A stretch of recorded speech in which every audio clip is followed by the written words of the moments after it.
Tuloy-tuloy ang hakbang ng DOLE para pataasin pa ang sahod ng mga manggagawa sa bansa. Katunayan, ayon sa kagawaran, nagsisimula na ang proseso para sa taas sahod sa mga lalawigan. Yan ang ulat ni Noel Talakay. Sa mga manggagawa sa probinsya na naghahangad ng salary increase, wish granted dahil inihayag ng Department of Labor and Employment o DOLE na sinisimulan na ang mga hakbang para rito.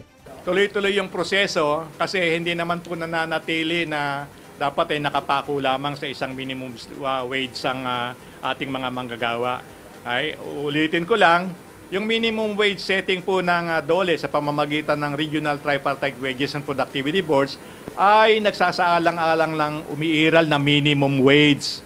Giit ni Secretary Laguesma, ang minimum wage level, floor level o entry level lang ang madadagdagan ang sahod.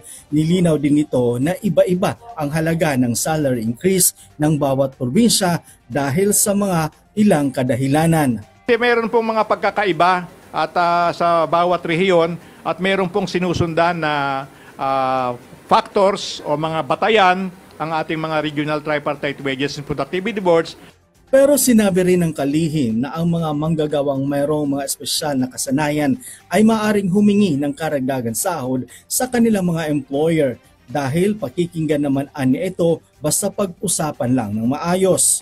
Tini-encourage ko po ang mga manggagawa, kung kayo po ay mayroong kasanayan, dapat po ay hindi kayo kontento lamang sa minimum wage. Pwede po niyong i-negotiate yan sa inyong employer at kikilalanin naman yan po ng mga employer.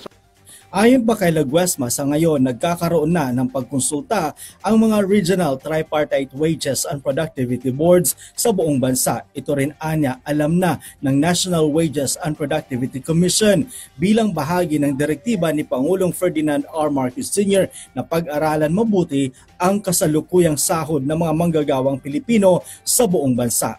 Bahagi po dyan siyempre yung needs, pangangailangan ng worker at kanyang pamilya. Pero kasama din pong ibinabalanse yung kapasidad ng mga employers. Matatandaan nitong Hulyo na una nang nagpatupad ng salary increase ang Regional Tripartite Wages and Productivity Boards ng National Capital Region kung saan mula sa 610 pesos na minimum wage, tumaas ito ng 645 pesos.